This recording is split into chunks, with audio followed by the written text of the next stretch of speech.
Okay,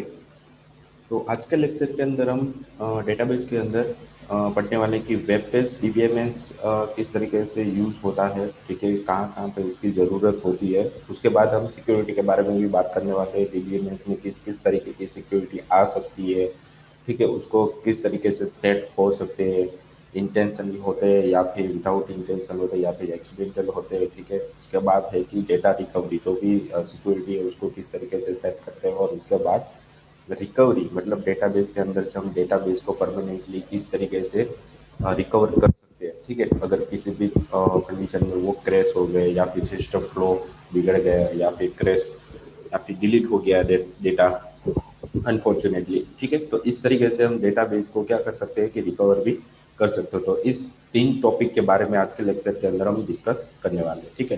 तो first है कि वेब बेस्ड जो छोटा सा टॉपिक है, उसके बाद सिक्योरिटी और रिकवर। तो वेब बेस्ड के बारे में फर्स्ट ऑफ ऑल सीख लेते हैं भाई उसके अंदर एग्जैक्टली होता क्या है, कहाँ कहाँ पे उसकी ज़रूरत होती है, ठीक है।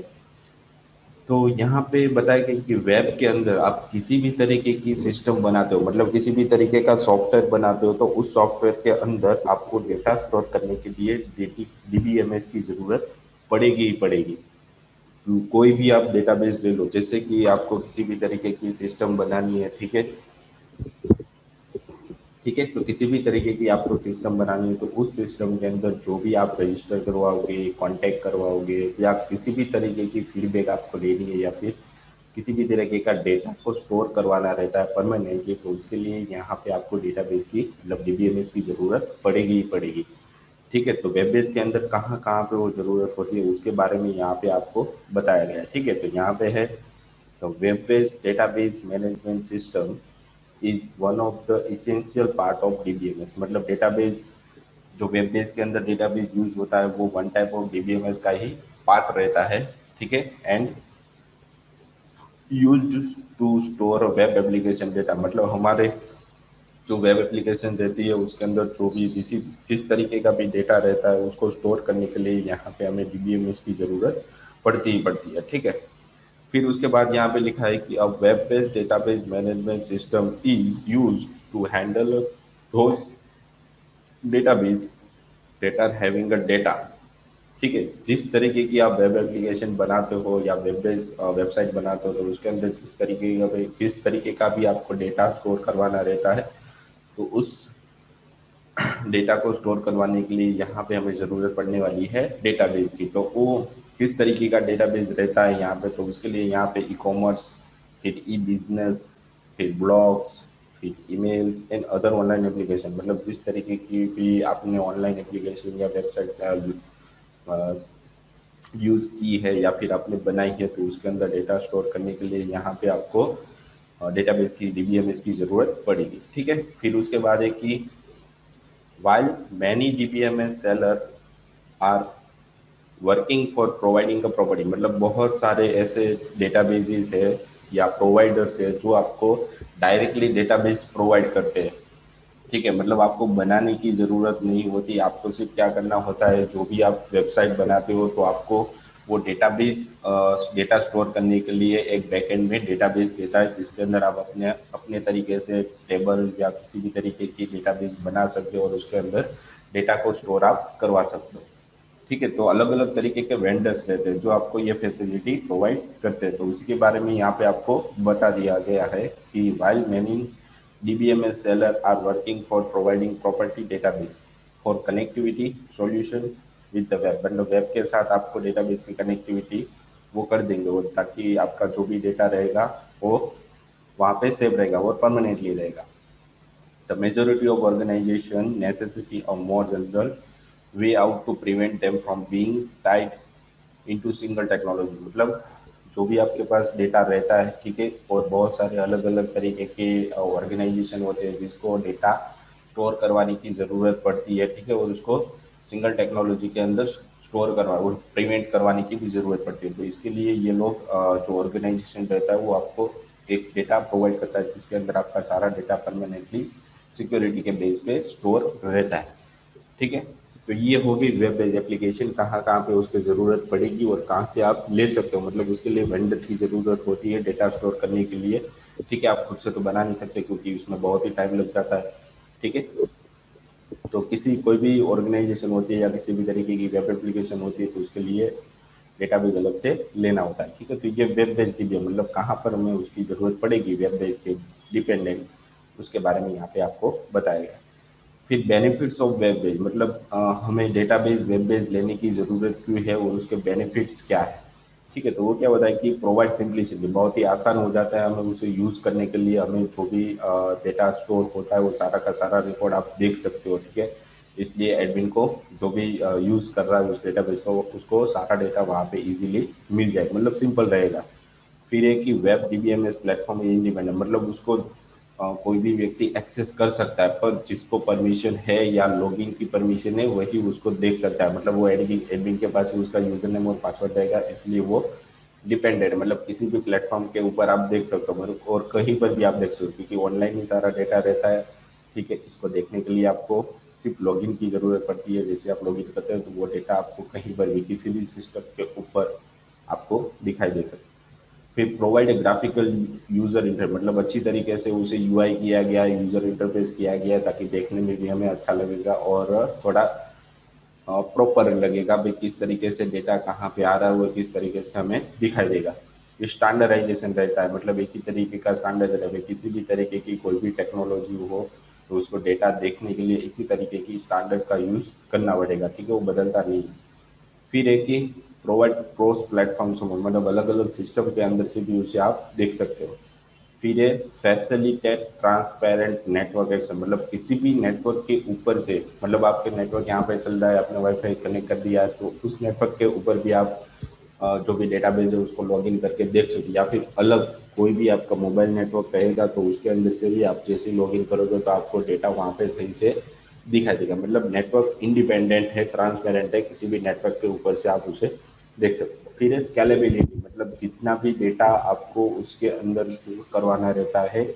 ठीक है, वो सारा का सारा डेटा आप यहाँ से देख भी सकते हो और जितना डेटा आप ऐड करोगे तो उतना डेटा आप ऐड कर सको। मतलब एक डेटाबेस आप कभी भी परचेज करते हो तो उसके अंदर आप something 10 crore data exactly store करवा सकते हो। ठीक है, और जितने भी आप टेबल बना रहे हो तो उस टेबल के अंदर मैक्सिमम एक टेबल के अंदर आप 2 या 3 लाख से या 5 मैक्सिमम 10 लाख तक डेटा को स्टोर कर सकते हो एक साथ। ठीक है, फिर है इनोवेशन।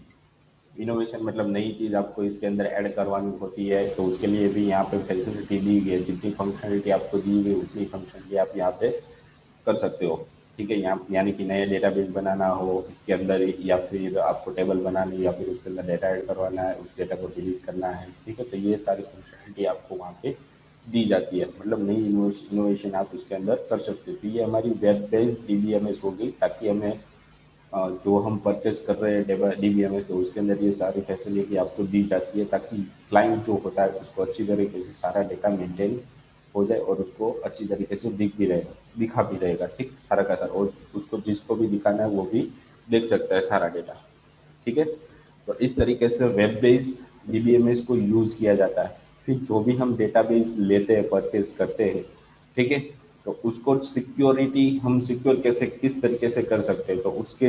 सेकंड टॉपिक हमारा है डीबीएमएस सिक्योरिटी। तो उसके बारे में हम बात करने वाले हैं कि डीबीएमएस सिक्योरिटी होती क्या है। ठीक है, तो उसके अंदर कौन सी किस तरीके की सिक्योरिटी लगी होनी चाहिए या फिर किस तरीके की सिक्योरिटी हम दे सकते हैं उसके अंदर, तो उसके बारे में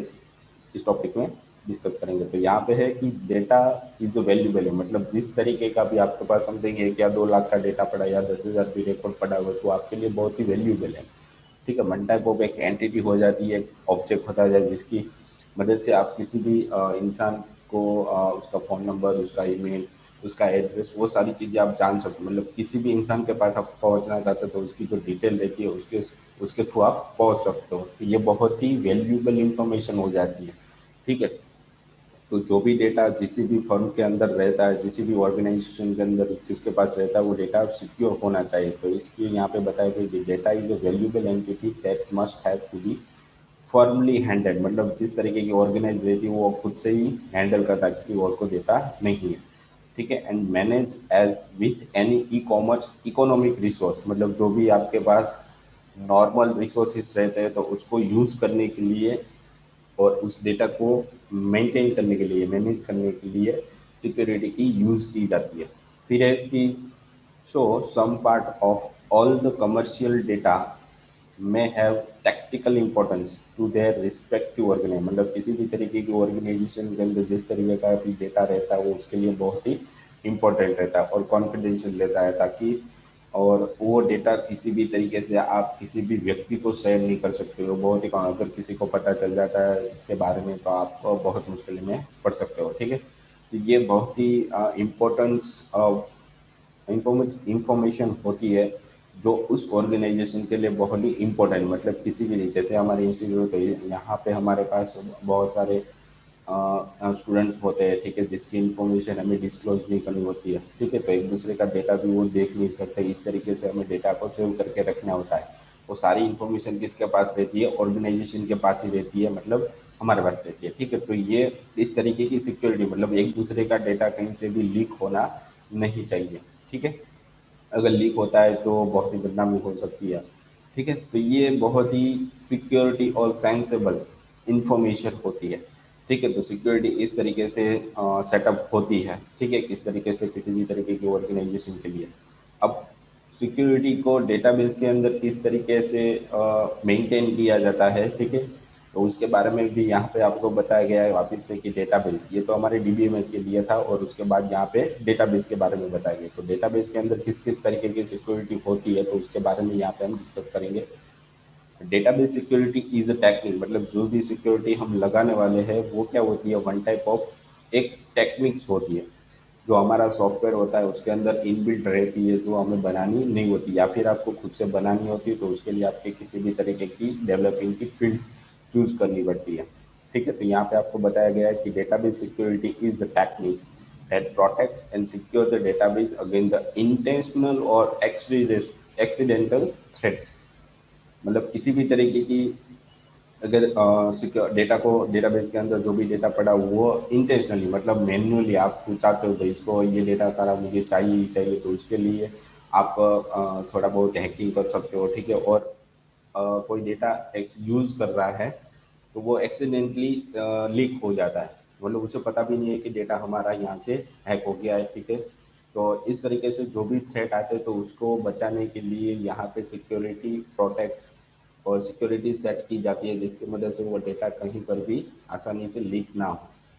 ठीक है तो ये सिक्योरिटी सेटअप होनी चाहिए दूसरी बात है कि security concern with will be relevant not only the data reside in organisation database ठीक है तो यहाँ पे जो भी सिक्योरिटी होती है वो सिर्फ डेटा को रिसेट मतलब डेटा को सिक्योर करने के लिए नहीं होती उसके लिए ऑर्गेनाइजेशन के अंदर जो भी डेटा उसका रहता है मतलब जो वेबसाइट होती है उसको भी यहाँ पे अच्छे से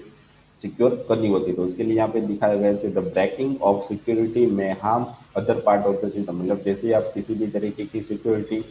तोड़ते हो तो वहाँ पे आपको हार्डवेयर होता है या फिर सॉफ्टवेयर होता है उसको भी यहाँ पे हार्म होने की एक वन टाइप ऑफ पॉसिबिलिटी होती है ठीक है तो बीच में अल्टीमेटली अपन जो डेटाबेस है मतलब जो भी हमारा हार्डवेयर के अंदर कभी भी चेंजेस होगा या हैकिंग हो गई तो हमारे डेटाबेस के अंदर भी स्ट्रक्चर के अंदर भी चेंजेस हो सकता है ठीक है तो ये भी सिक्योरिटी हो सकती है उसके बाद ही कि consequently database security include hardware parts and software parts and human resource and the data मतलब डेटा तो हमारा one type of internally data store हुआ है उसके अलावा हमारे कौन कौन से पार्ट है वो सिक्योर करने होते हैं तो उसके लिए यहाँ पे हमें हार्डवेयर पार्ट सॉफ्टवेयर पार्ट और ह्यूमन रिसोर्स जो हम यूज़ करते हैं उसको भी हमें यहाँ पे सिक्योर करना पड़ता है तो ये भी हमारी वन टाइप ऑफ डेटाबेस के रिलेटेड ही सिक्योरिटी हो जाती है उसके बाद है कि डेटा को अच्छी तरीके से सिक्योर करने के लिए to efficiently do the uses of security needs appropriate control मतलब किसी भी तरीके की डेटा को सिक्योर करने के लिए उसको अच्छी तरीके से कंट्रोल करना आना चाहिए मतलब जो भी डेटा आपका पड़ा रहता है ठीक है उसको अच्छी तरीके से किसी एक पर्सन या एक से ज़्यादा पर्सन को आप डिस्क्लोज नहीं कर सकते ताकि आपके पास वो अच्छे से सिक्योर रह सके अगर आपके पास उस डेटाबेस के अंदर जाने के लिए यूजर नेम और पासवर्ड है तो आप ही उसको एक्सेस कर सकते हो और कोई कर नहीं सकता ठीक है तो ये क्या हो जाती है one type of security high हो जाती है अगर आप उस यूजर नेम पासवर्ड किसी और को देते हो तो वहाँ पे आपकी सिक्योरिटी कम हो जाती है क्योंकि वो पर्सन किसी और को भी यहाँ पे दे सकता है तो यहाँ पे उसके बारे में बताया गया है कि which are distinct in specific mission and purpose of the system मतलब किसी भी तरीके की सिस्टम को बचाने के लिए बहुत ही आसान तरीका है ये, ठीक है। तो ये हमारी सिक्योरिटी होती है और इस तरीके से हम उसको थ्रेट सिक्योरिटी डिस्क्लोज हो सकती है, ठीक है। तो इसके बारे में यहाँ पे आपको बताया गया है। उसके बाद है कि जो भी सिक्योरिटी हमारी हो तो किस किस तरीके से लूज हो सकती है सिक्योरिटी, तो उसके बारे में यहाँ पे बताया गया है कि थेफ्ट एंड फ्रॉडुलेंट, मतलब किसी भी तरीके का कोई फ्रॉड करता है या फिर कोई चोर होता है, ठीक है, तो वो हैक कर लेगा, तो इस तरीके से हमारी सिक्योरिटी डिस्क्लोज हो सकती है। या फिर लॉस ऑफ कॉन्फिडेंशियल और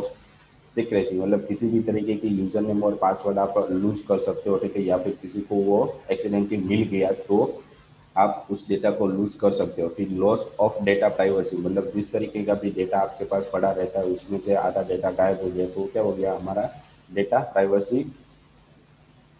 लूज हो गई। फिर है कि data loss of data integrity, मतलब क्या हो जाता है कि यहाँ पे हमारे पास जिस तरीके का भी डेटा रहता है तो वो उस डेटा प्रॉपरली हमारे डेटाबेस के अंदर स्टोर नहीं हो रहा, मतलब इसके अंदर जो स्ट्रक्चर है, कॉम्प्लेक्स स्ट्रक्चर रहता है, तो उसके अंदर थोड़ी गड़बड़ी हो गई है, मतलब डेटा हमारा जो सॉफ्टवेयर है उसके अंदर गड़बड़ी हुई है डेटा स्टोर करने के लिए, तो वो भी हमारी लॉस ऑफ इंटीग्रिटी हो सकती है। उसके बाद लॉस ऑफ डेटा अवेलेबिलिटी, मतलब जितना डेटा हम स्टोर कर रहे हैं उतना डेटा परमानेंटली स्टोर नहीं हो रहा, उससे थोड़ा कम हो रहा है, तो बीच में हमारा डेटा कहीं पर भी लॉस हो रहा है, मतलब डेटा हमारा गायब हो रहा है, तो वो भी एक सिक्योरिटी के बेस पे हो सकती है, ठीक है। फिर उसके बाद जो ऊपर की साइड में सरकमटेंसेस सारी दी हुई है, ठीक है, वो सारी हमारे जो डेटा रहता है उसको लॉस कर सकता है, या फिर हमारे सिस्टम या हार्डवेयर को भी लॉस हो सकता है इसकी वजह से, ठीक है। तो ये 5 तरीके की हमारे पास थ्रेट रहता है जिसकी मदद से हमारा डेटा या हमारे हार्डवेयर सॉफ्टवेयर के अंदर डेटा को फैच नहीं कर सकते, ठीक है, लॉस हो सकता है हमारा, तो इस तरीके से सिक्योरिटी ब्रेक हो सकती है। फिर है कि these listed circumstances mostly signify the area in which the organization should focus on reducing the risk, that is chance of incurring loss और damage to data within a data, मतलब इसके बारे में जो भी सर्कमटेंसेज ये इन 5 के ऊपर हम वर्क करेंगे तो हमारा जो डेटा रहता है या फिर हमारी जो सिक्योरिटी थी उसको ब्रेक करने के लिए रिस्क हमारा कम हो जाएगा, ठीक है, और डेटा हमारा ज़्यादा सिक्योर हो जाए, मतलब 80-90% तो आप उसको सिक्योर कर ही दोगे, कोई जो 10% रहता है नहीं, ठीक है, वही हमारा डेटा यहाँ से ब्रेक कर सकता है, जो है कर होता है वन टाइप ऑफ, ठीक है। फिर है कि in some condition these area are directly related such that an activity that leads to loss in one area में also lead to loss in another, मतलब एक अगर हम किसी भी एक तरीके की सिक्योरिटी अच्छी तरीके से बनाना चाहेंगे तो उसका इफेक्ट दूसरे सॉफ्टवेयर पर या फिर दूसरी डेटा रहती है उसके अंदर भी हो सकता है, ठीक है, ठीक है। तो ये हमारी एक प्राइवेसी हो जाती है जिसके अंदर हम डेटा को लॉस नहीं कर सकते, ठीक है। उसके बाद है कि in some condition these area are directly related, मतलब जो भी डेटा हमारा रहता है, जो भी यूजर रहते हैं वो डायरेक्टली हमारे डेटाबेस के साथ कनेक्टेड होते हैं, ठीक है, तो ये डायरेक्टली एक्सेस नहीं करने देना होता है, ठीक है, तो हमारी जो भी डेटा रहती है वो सिक्योर फॉर्म में रह सकती है। तो जो भी हमारा डेटा है और ऑर्गेनाइजेशन है वो सारा का सारा एक दूसरे के साथ इंटरकनेक्टेड होते हैं, ठीक है।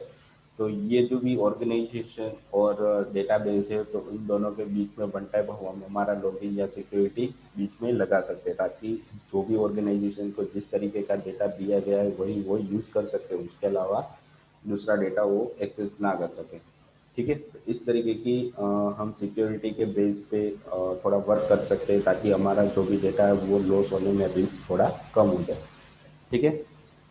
फिर उसके बाद है कि हम कंप्यूटर बेस पे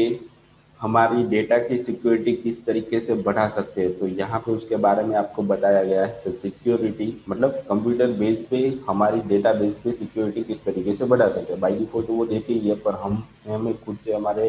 कंप्यूटर में से कंट्रोल देना होता है तो किस तरीके से दे सकते हो, तो उसके यहाँ पे उसके लिए यहाँ पे आपको थोड़े बहुत पॉइंट्स दिए गए। यहाँ पे बताया गया है security of DBMS is merely as good, मतलब वो बहुत ही अच्छी होती है ऑलरेडी, तो ही हम तो ही तो कोई भी व्यक्ति उसको यूज करने वाला है, ठीक है, वो अच्छी होने वाली है। फिर एक ही the security of DBMS is multi good as that operating system, मतलब ऑपरेटिंग किसी भी तरीके की ऑपरेटिंग सिस्टम के बेस पे वो सिक्योरिटी अच्छी होती है due to the close association among them, मतलब जब तक वो खत्म नहीं होती, जब तक आप उसको खत्म नहीं करते, तो most of the computer based database security are listed below. तो एक्सेस ऑथराइजेशन मतलब किसी भी व्यक्ति को उस डेटाबेस के अंदर जाने के लिए पहले तो लॉगिन ऑथराइजेशन करना पड़ता है, मतलब उसको डेटा पहले देना पड़ता है वहाँ पे। अगर वो डेटा वहाँ पे उसके पास डेटाबेस के अंदर होगा तो ही वो लॉगिन कर सकता है, वरना नहीं कर सकता। ठीक है। फिर है कि एक्सेस कंट्रोल, मतलब उसको एक्सेस करने के लिए कौन कौन सी फंक्शनलिटी दी जाती है, जैसे डिलीट कर सकते हो, नए डेटाबेस बना सकते हो, नए टेबल्स बना सकते हो, फील्ड को चेंज सकते हो, रीनेम कर सकते हो, तो ये सारी फंक्शनलिटी दी जाती है। फिर डेटाबेस को देख सकते हो। फिर उसके बाद उसका बैकअप भी ले सकते हो, और रिकवरी ऑफ डेटा मतलब जो भी आपको डेटा दिया गया, अगर उसके अंदर किसी भी तरीके की आपको बैकअप चाहिए यहाँ से यहाँ तक, मतलब इस डेट से इस डेट तक का आपको डेटा रिकवर बैकअप करना है तो भी आप कर सकते हो। तो उस तरीके की फैसिलिटी उसके अंदर दी जाती है। या फिर पूरे रिकॉर्ड मतलब जितना भी आपका डेटा है उसको सारे का सारा रिकॉर्ड को अब तक रिकवर करना है तो उसके लिए भी फैसिलिटी वहाँ पे फंक्शनलिटी दी गई होती है, ताकि आप आसानी से जैसे क्लिक करोगे तो आपका डेटा रिकवर हो सकता है। उसके बाद है डेटा इंटीग्रिटी, मतलब एक दूसरे के साथ टेबल के साथ अलग अलग डेटाबेस के साथ इंटीग्रिटी करने के लिए भी आपको कमांड दी जाती है, जिसकी वजह से आप उस डेटा को कहीं पर भी आपको शो करवाना रहता है तो उसके लिए यूजर नेम और पासवर्ड रहती है, और उसको वहाँ पे आप एक्सेस यूज कर सकते हो। ठीक है, मतलब कहीं पर भी उस डेटा को आप दिखा सकते हो। फिर इंक्रिप्शन, मतलब किसी भी तरीके का डेटा को आपको दिखाना नहीं है किसी और पर्सन को, मतलब बहुत सारा डेटा में से थोड़ा डेटा आपको इनक्रिप्ट फॉर्म में रखना है और थोड़ा डेटा आपको दिखाना है, तो इंक्रिप्शन के लिए भी आपको एक फंक्शनलिटी दी जाती है। फिर रेड टेक्नोलॉजी, मतलब रिडेंडेंट, मतलब डुप्लीकेट डेटा बार बार नहीं आना चाहिए, एक ही रिकॉर्ड बार बार फैच नहीं होना चाहिए, तो ये सारी रेड की टेक्नोलॉजी हो जाती है। ठीक है। तो ये जैसे कि रेड के बारे में हमने पढ़ा था, रिडंडेंसी, एटॉमिसिटी, इंटीग्रिटी और डिपेंडेंसी। ठीक है, ये सारी चीज़ें हमने यहाँ पे आगे के लेक्चर के अंदर पढ़ी थी। ठीक है। तो ये सारी उसकी फंक्शनलिटी दी जाती है जो हम कंप्यूटर बेस पे सिक्योर उसको कर सकते हैं। ठीक है, तो ये कंप्यूटर बेस पे हम उसको कंट्रोल कर सकते हैं डेटा को इस इतने तरीकों से। ठीक है। उसके बाद है कि जो एक्सेस कंट्रोल हमें मिलता है, ठीक है, यहाँ पे क्या है कंप्यूटर बेस्ड, तो एक्सेस कंट्रोल किस तरीके से हम हैंडल कर सकते हैं तो उसके बारे में यहाँ पे आपको बताया है। फिर एक the usual way of supplying access control to database system is dependent on granting and revoking of privilege within a database, मतलब उस डेटा को आप एक्सेस कब करोगे, जब तक आप डेटाबेस के अंदर लॉगिन नहीं करोगे तब तक वो डेटा आपको दिखेगा नहीं, मतलब उसको एक्सेस करने के लिए पहले लॉगिन करना पड़ेगा। ठीक है, तो लॉगिन करने के लिए यहाँ पे पहले सिस्टम के अंदर जाने के लिए ग्रांट मतलब उसके लिए परमिशन लेनी पड़ेगी। परमिशन लेने के लिए one type of log n system वहाँ पे बिठाया जाता है। जैसे ही आप लॉगिन करोगे तो जो भी डेटा आपको दिखना होगा, मतलब जिस ऑर्गेनाइजेशन को जितना डेटा दिखाना है उसके लिए रिक्वेस्ट जाएगी और जो भी डेटा रहता है वो आपको वहाँ पे दिखाई देता है। ठीक है। फिर एक प्रिविलेज मतलब परमिशंस होती है वन टाइप ऑफ। ठीक है। Privilege allow a user to create or access some database object or to run some specific DBMS utility, मतलब उसके अंदर थोड़ी फंक्शनलिटी आपको दी जाती है जिसकी मदद से उस डेटाबेस को आप एक्सेस कर सकते हो, या फिर आपको कुछ नया वहाँ पे बनाना है तो जो भी फंक्शनलिटी दी गई है उसी की मदद से आप नई चीज़ वहाँ पे क्रिएट कर सकते हैं। ठीक है, या फिर देख भी सकते हैं। फिर privilege are granted user to achieve the task, मतलब जिस तरीके की फंक्शनलिटी वहाँ पे दी गई है, ठीक है, जब तक आप उस टास्क को अचीव नहीं करते तब तक आपको वहाँ पे कंफर्मेशन नहीं मिलेगा, मतलब वहाँ पे आपको सही तरीके से कंफर्मेशन भी दिया गया भी आपने जो भी टास्क किया वो कंप्लीट हो गया है, या फिर कोई एरर है तो उसके लिए भी वहाँ पे आपको परमिशन दी जाती है। तो किस तरीके के कंट्रोल यहाँ पे होते हैं, तो यहाँ पे आपको डिस्क्रिशनरी एक्सेस कंट्रोल और मैंडेटरी, मतलब डिस्क्रिशनरी मतलब क्या होता है कि सिस्टम की तरफ से होता है, अगर आपको मैन्युअली भी करना होता है तो उसके लिए मैंडेटरी एक्सेस कंट्रोल, दो तरीके के कंट्रोल होते हैं। ठीक है, तो ये सारी क्या हो जाती है कि सिक्योरिटी बेस पे फंक्शनलिटी सारी हमारी हो गई यहाँ पर। तो डीबीएमएस के अंदर व्हाट इज डेटाबेस सिक्योरिटी, उसके बाद यहाँ पे उसके बारे में बताया गया कि सिक्योरिटी किस तरीके से लो हो सकती है, फिर कंप्यूटर में से किस तरीके से सिक्योरिटी को एक्सेस कर सकते हैं, वही एक्सेस कंट्रोल किस तरीके से कर सकते हैं। ठीक है।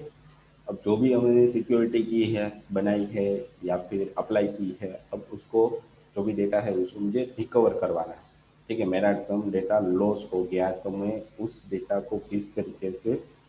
एक्सेस मतलब रिकवर कर करवा सकता हूँ, तो उसके बारे में यहाँ पे आपको बताया गया है। तो लास्ट टॉपिक हमारा है डेटा रिकवरी इन डीबीएमएस। ठीक है, यहाँ पे आपको बताया गया है कि it is the method of restoring the database to its correct state in a event of a failure at a time of transaction और after the end of process. मतलब जिस तरीके की ऑपरेशन आप वहाँ पे करते हो, ठीक है, अगर उसके अंदर किसी भी तरीके की फेलियर आ जाती है आपके डेटाबेस के अंदर, ठीक है, तो उसके अंदर किसी भी तरीके की प्रोसेस में या ट्रांजैक्शन में एरर आ रही है, तो आप जो भी प्रोसेस आप कर रहे हो उसको वापस जैसा था वैसा बनाने के लिए रिकवर भी करवा सकते हो। तो उसके लिए वहाँ पे आपको एक फंक्शन की दी जाती है जिसकी मदद से डेटा को आप रिस्टोर कर सकते हो। ठीक है, फिर यहाँ पे दिया गया है कि earlier you have been given a concept of database recovery as a service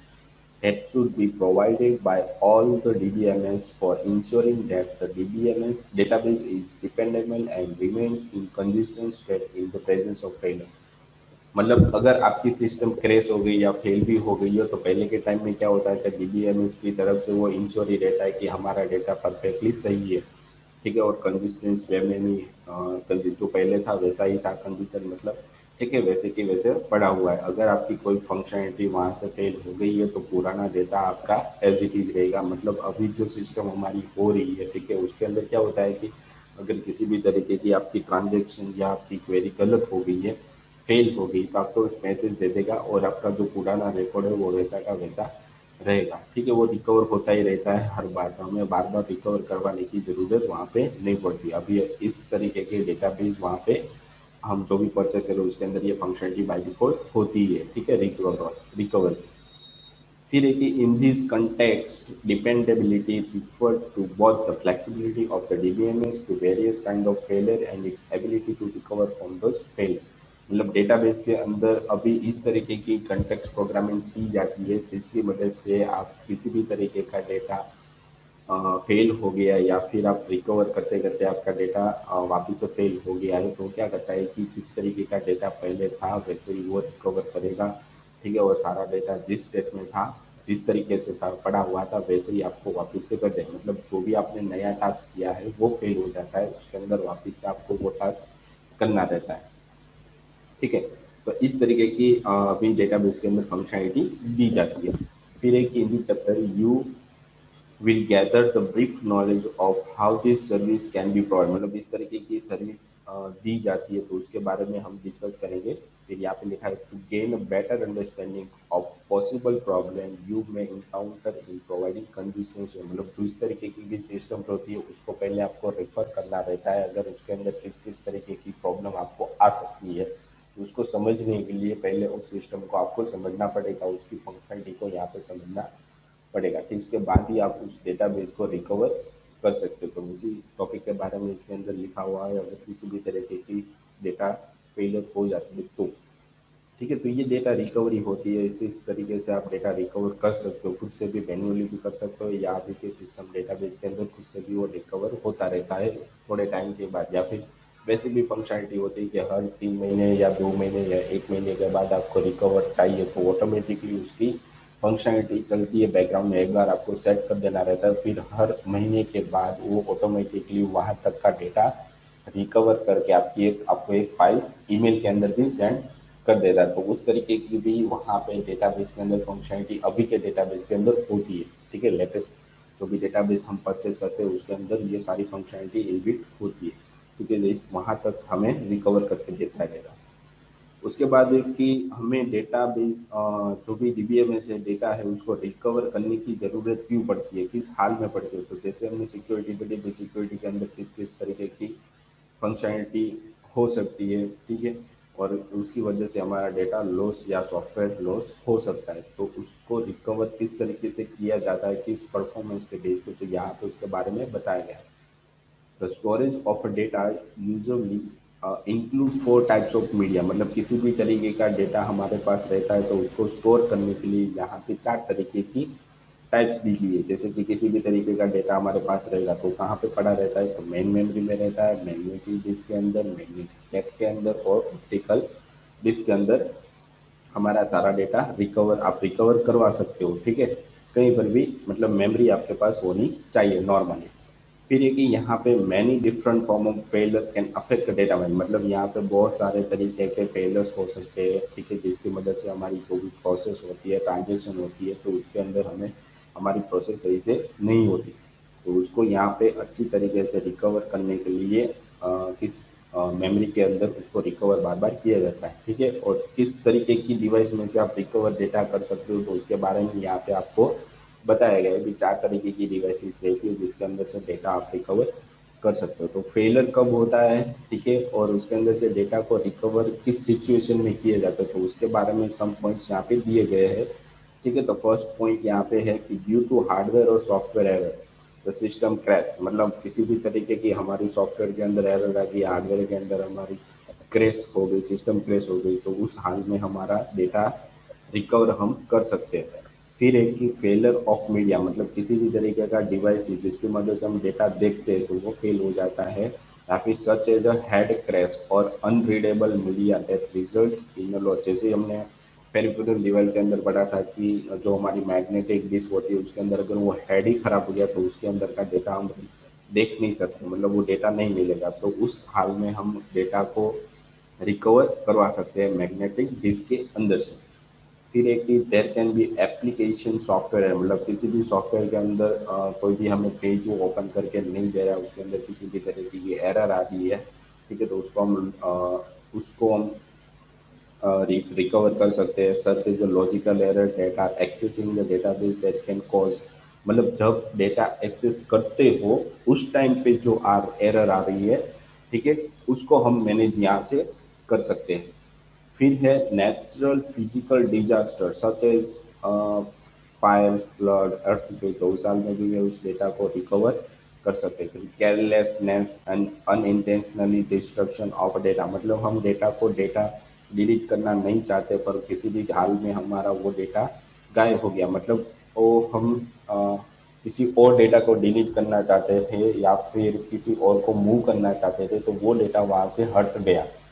तो इंटेंशनली, मतलब हमारा इरादा नहीं था कि भी हमें इसको डिलीट करना है, तो भी हमारा डेटा वहाँ से फटाफट से वर्क करते तो उस टाइम पे हमारा डेटा वहाँ से डिलीट हो जाता है, तो उस हाल में भी हम रिकवर कर सकते हैं। फिर डैमेज और इंटेंशनल करप्शन और हैम्परिंग द डेटा, मतलब किसी भी वायरस की मदद से अगर हम वायरस वहाँ पे इंजेक्ट करेंगे तो हमारा डेटा वहाँ पे लॉस हो सकता है।